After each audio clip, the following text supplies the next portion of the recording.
Hello everyone, and thank you for watching. My name is Peter Wolff. Yes, I'm wearing my crazy shirt today because we are talking fermentation. In a previous episode we were talking about anaerobic fermentation, but today I wanted to specifically talk to you about carbonic maceration.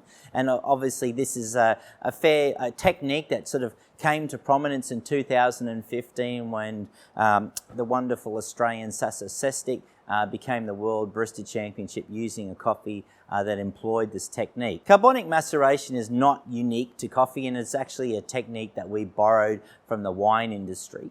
And predominantly this technique is a French technique, and more so around the region of Beaujolais. However, one of the things that separates carbonic maceration, say, from anaerobic fermentation, in a roundabout way, is that with the carbonic maceration is that we actually take the whole cherry straight off the tree and then we put it straight into the tank. Whereas we find in some of the anaerobic fermentation sort of techniques, we are already taking the pulp coffee and putting that in it.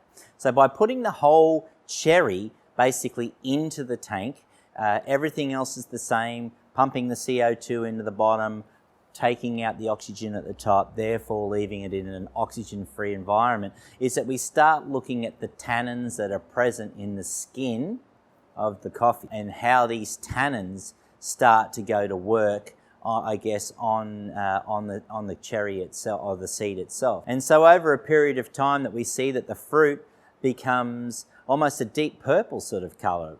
Not like the band, but anyway, deep purplish sort of colour.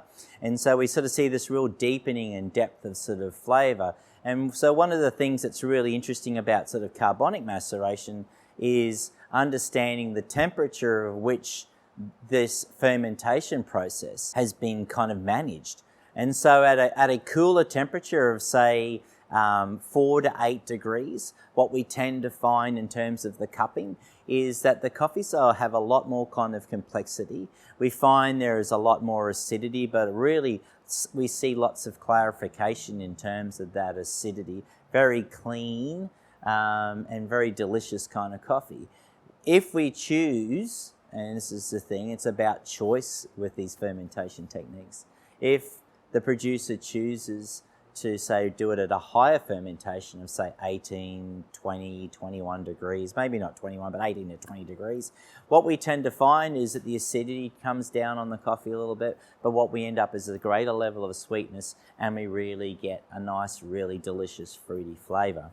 And to me, I guess carbonic maceration, I've always sort of thought of it as being the bubblegum kind of processing method, because that's the kind of flavors that it induces sort of in the coffee. Now, once obviously the fruit comes out of the tank, it's then decided on whether or not from that fermentation process, do we want to send it down the pathway of a fully washed coffee? So then we set about obviously removing the skin and the flesh, etc., or do we want to dry it as a natural, as a full natural, or do we want to do a honey process? So I think definitely as producers today are thinking more and more about this concept of controlled fermentation and borrowing in some of these wine techniques, this carbonic maceration really is a really interesting thing to be considering, because if we truly love natural wines,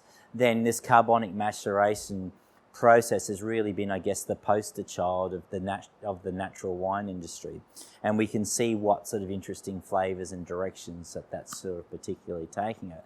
So I definitely think, if you get the chance to cup or get an offer sample for something that has this particular sort of carbonic maceration or controlled fermentation, whether it's through an anaerobic fermentation, then I definitely think it's something for you to try and understand and get to know it. It's, the industry is still continuing to evolve, and we are still continuing to understand more, but I can say it's certainly exciting times. So there's a little bit about sort of carbonic maceration.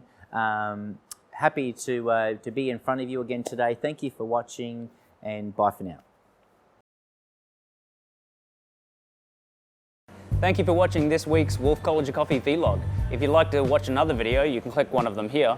Otherwise, don't forget to subscribe so you can always see the next video when it comes out next week. If you'd like to leave a comment or like below, we'd love to hear from you. Otherwise, grab a cup of coffee and come back soon. I can wait.